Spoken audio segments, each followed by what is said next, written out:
भी सकता है, तो ऊपर वाले की दुआ रही तो निश्चित तौर पर बिहार की जनता वो रिस्क लेगी। और एक अंतिम बात, हमारा अपना मानना है कि सबके जीवन में कभी न कभी सवेरा आना है। बिहार के 13 करोड़ जनता के भविष्य में भी कभी न कभी तो सुधार भगवान ने, ऊपर वाले ने लिखा होगा। हम लोग तो निमित्त मात्र है।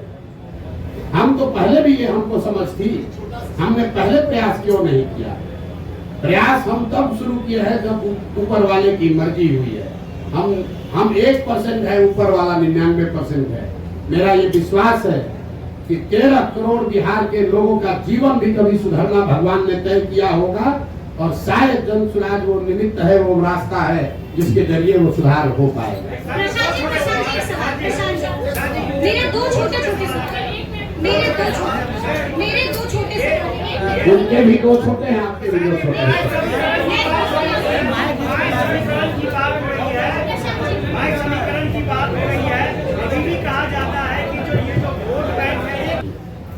पूर्णिया रुपौली में चुनाव हुआ है।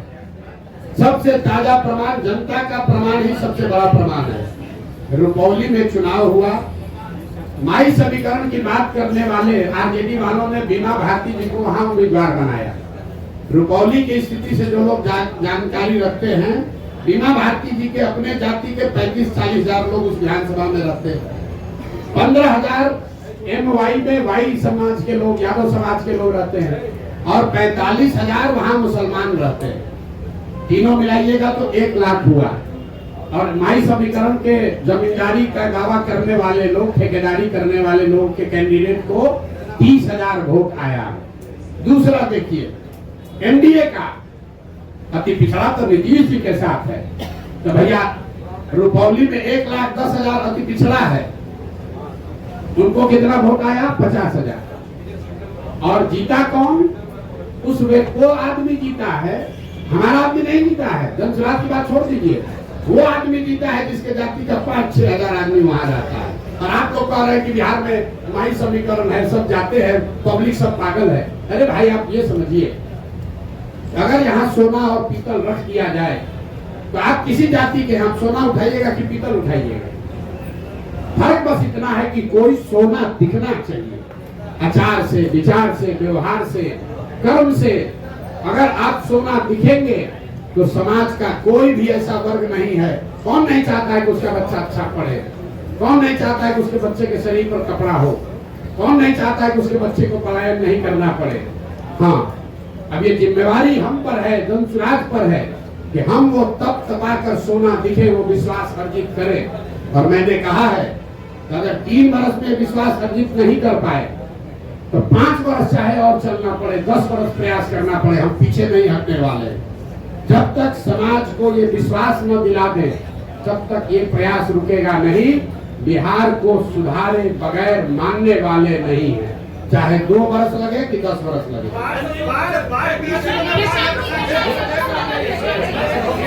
बोलिए बोलिए बोलिए बोलिए। क्या? पीके जियो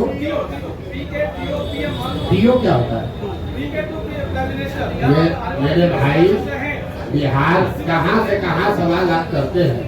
हमने दल नहीं बनाया है, हम पूरी बात अपनी बिहार के लिए जो हमने काम। और जब संयुक्त राष्ट्र संघ में बुलंदी पर थे, जब वहाँ बुलंदी पर थे, 35 वर्ष के उम्र में संयुक्त राष्ट्र संघ में मुकाम हासिल कर लिए, तब हमने उसको छोड़ा और छोड़कर 10 वर्ष जो काम किया, जिसको आप चुनावी रणनीतिकार प्रबंधन कहते हैं, 2011 से 2021। और जब हम उस काम में चुनावी प्रबंधन रणनीतिकार जिसको आप कहते हैं, उसमें बुलंदी पर थे, तो 2021 में उस काम को छोड़ दिए। अब मेरा अगले 10 साल का जीवन का एक ही लक्ष्य है, बिहार को देश के 10 अग्रणी राज्यों में शामिल कराना है। चाहे उसके लिए जो कुछ भी करना पड़े। हम देश, दुनिया, विश्व नहीं देख रहे हैं, एक ही चीज देख रहे हैं, बिहार, बिहार की समस्या, बिहार के बच्चे, बिहार की पलायन, बिहार की अशिक्षा। और जैसा मैंने आपको कहा, आप चुनाव देख रहे हैं, मैं देख रहा हूँ कि जब तक ये नहीं सुधरेगा तब तक बिहार में ही प्रशांत किशोर को इसी तरह से प्रयास करते रहना। प्रशांत जी, मेरा दो सवाल है, मेरा दो सवाल है। विपक्ष आप पर कई तरह के आरोप लगाता है, जिसमें से एक आरोप ये है कि जनसुराज कुछ और नहीं बल्कि वन मैन शो है। इस आरोप पर प्रशांत किशोर क्या जवाब देंगे? देखिए, कम से कम विपक्ष वाले या पक्ष वाले आरोप लगाना शुरू तो कर रहे हैं। जब हमने अभियान शुरू किया था तो कहता था ये है कौन, प्रशांत किशोर कौन है। किसी ने हमको व्यापारी कहा तो हमने मंच पर कहा, कैमरे के सामने कहा, हाँ व्यापारी हैं, सामान बेचने आए हैं, अपना विचार बेचने आए हैं, लोगों को माथा पर टोकरी लेकर घर घर घूम रहे हैं, ये विचार बेच रहे हैं कि जाति धर्म नाली गली का छोड़ो, अपने बच्चों की चिंता करो, ये विचार बेचने आए हैं। तो ये तो मान रहा है ना विपक्ष वाला कि प्रशांत किशोर को बेचने आता है।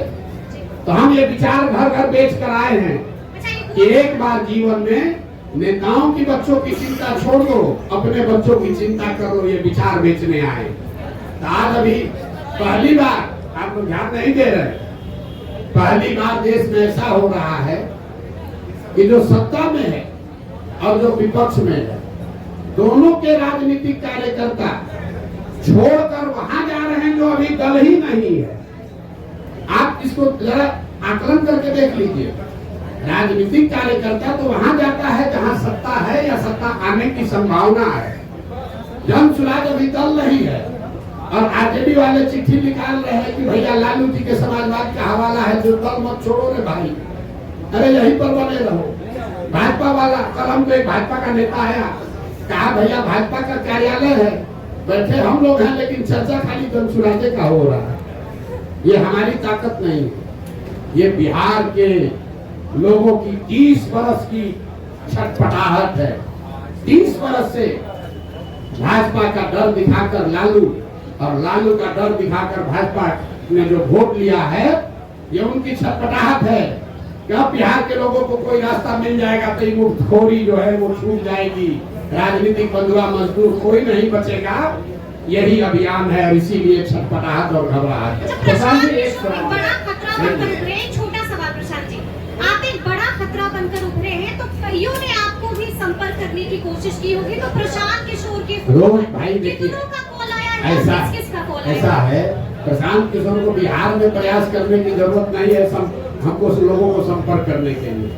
देश में कौन ऐसा नेता दल है, आप लोग सब पत्रकार हैं, कौन ऐसा दल और नेता है जो सोचेगा कि प्रशांत, नहीं सोचेगा कि प्रशांत किशोर को अपने साथ रख ले। भाई भूमिका हमको चाहे कुछ भी दे, इतना तो जरूर चाहेगा प्रशांत किशोर हमारे साथ रहे। तो यहाँ जब चुटपुटिया नेता को, जिसको 5,000 वोट आ जाता है, वो सौदा कर सकता है, तो आपको कैसे लग रहा है कि हमारे पास ऑफर नहीं आ रहा? हमको लोग प्रलोभन नहीं दे रहे, डर नहीं दिखा रहे, लेकिन हमने जो वादा किया है कि 243 मतलब 243, 242 नहीं होगा। और चुनाव के बाद अगर 130-35 सीट भी आ जाए, ये भी कैमरे पर कहा, तो प्रशांत किशोर उसको अपनी व्यक्तिगत हार मानेंगे कि मेरे प्रयास में कमी रह गई, हम बिहार को लोगों को नहीं समझा पाए। हमारे लिए आंकड़ा 122 नहीं है, मुकम्मल जीत होनी चाहिए, तभी मानेंगे कि हमारा ये प्रयास सफल हुआ। 130, 135 सीट अगर जनसुराज को आया तो प्रशांत किशोर की, जनसुराज की इस प्रयास की हार होगी। प्रशांत जी, इसी से जुड़ा हुआ सवाल है कि आपका आकलन बहुत सटीक रहा है, पिछले कई चुनाव में देखा गया है, और आप कहते रहे कि इस चुनाव में बिहार में या तो अर्थ पे या तो शर्त पे जी। तो अभी आपका आकलन क्या है, कितने सीट जनसुराज लेकर आएगी? और इसी से जुड़ा हुआ सवाल है, अगर 10, 15, 20 सीट बच जाते हैं बहुमत से, उस स्थिति में जनसुराज क्या करेगा? फिर से चुनाव में जाने के लिए बिहार की जनता को धकेल देगा। 130 आएगा ना, आप कहे 10-15 तो में रह जाएगा। हमने 15 बढ़ा दिया, और पहले इंटरव्यू में बहुमत से 15 ज्यादा, बहुमत से 15 ज्यादा आएगा तो भी उसको हम अपनी हार मान लेंगे और आपको मौका दे देंगे कि बना लीजिए। ये कह रहे हैं, आपको स्पष्टता से कह रहे हैं, अर्श पर या फर्श पर। अगर हमारे प्रयास की ईमानदारी में, शुद्धता में ताकत है, तो या तो बिहार की जनता अपने और अपने बच्चों का मुस्तकबिल बदलने के लिए हमको जन सुराज को बैठाएगी, और अगर उसको समझ में नहीं आया तो कोई बात नहीं है, 5 वर्ष की और तपस्या जारी रहेगी। प्रधान जी एक सवाल आपके जवाब से एक सवाल निकल के आ रहा है। आप कह रहे हैं प्रशांत जी इधर नहीं, आप कह रहे हैं कि 130 सीट भी आएगा तो हम हार मान लेंगे, सरकार नहीं बनाएंगे। आप बोल रहे हैं ये कहाँ का है दूसरा लाइन? अपने से अपना लाइन मैं उसको अपने सुनिए, मैं उसको अपने इस प्रयास के बिहार को सुधार, देखिए बिहार में सिर्फ सरकार बनने से बिहार नहीं सुधरेगा। आपने बात सुनी नहीं हमारी। बिहार तब सुधरेगा जब यहाँ 5000 अच्छे लोग मुखिया बनेंगे। बिहार तब सुधरेगा जब यहाँ पर 50,000 अच्छे लोग वार्ड सदस्य बनेंगे। बिहार तब सुधरेगा जब यहाँ 200-250 अच्छे विधायक बनेंगे। सिर्फ सरकार बदलने से, मुख्यमंत्री बदलने से बिहार नहीं सुधर सकता है। इस नजरिए से मैं कह रहा हूँ कि अगर 130 सीट आया, इसका मतलब है कि आधी बिहार की जनता भी हमसे इस विचार से, इस प्रयास से कन्विंस नहीं हुई। उस नजरिए से ये हार हुई।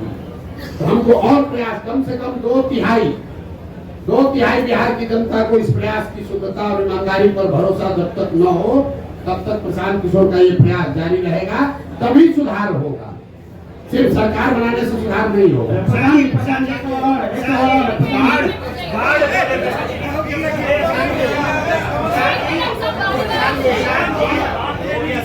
शुरुआत किया तो आपको बताया कि दल होगा, तो आप कहे कौन होगा? हम बोले जन सुराज होगा। फिर बोला दल का नेता कोई होगा, हमसे काबिल होगा। तो आपने फिर पूछा कौन होगा? तो हमने कहा हमसे काबिल होगा 2 तारीख उसका नाम चेहरा देख लीजिएगा। फिर आपने कहा कि आपका एजेंडा क्या होगा? तो हमने आपको कहा गांधी मैदान से जारी करेंगे, उसको पढ़ के संतोष कर लीजिएगा। उसके बाद जारी ये भी करेंगे कि सीएम कौन होगा। एवरेस्ट पर चढ़ना है, एक कदम भी चढ़ना पड़ेगा। एक ही बार रस्सी बांध कर एवरेस्ट पर नहीं पहुंच सकते हैं। पहुंचने की कोशिश कीजिएगा, गिर जाइएगा, रास्ते में खराब होगा। सबसे बड़ी विभीषिका है 20 आपको कुछ नहीं समझ है। इनका जरा सवाल सुनिए। इन्होंने कहा कि फ्लड की समस्या सबसे बड़ी विभीषिका है। सबसे बड़ी विभीषिका यहाँ के लोगों की मानसिकता, सबसे बड़ी विभीषिका यहाँ से पलायन है। अब बाढ़ पर आ जाइए। अगर आप ध्यान से देखेंगे 50% यहाँ जमीन ऐसी है बिहार में जहाँ फ्लड क्या रिस्क है। 30% जमीन ऐसी है जहाँ परमानेंट जल जमाव है, और करीब 25 से 27% ऐसी जमीन है जहाँ सूखा है। अगर आप बिहार को भौगोलिक तरीके से देखेंगे तो जो उत्तर के तराई वाले जिले हैं, चंपारण, पश्चिमी चंपारण, पूर्वी चंपारण, शिवहर, सीतामढ़ी, मधुबनी, दरभंगा, सुपौल, अररिया, किशनगंज, ये जो ऊपर के तराई वाले एरिया हैं, यहाँ पर बाढ़ और बाढ़ के साथ साथ नदियों के कटाव का मामला है। जो मध्य के जिले हैं। नमस्ते साथियों, thanks for watching my video. आप लोग अपना प्यार बनाए रखिए और ज़्यादा से ज़्यादा वीडियो को family, friends and old age people के साथ शेयर करें, और लास्ट में एक कमेंट करना ना भूलें। जय हिंद।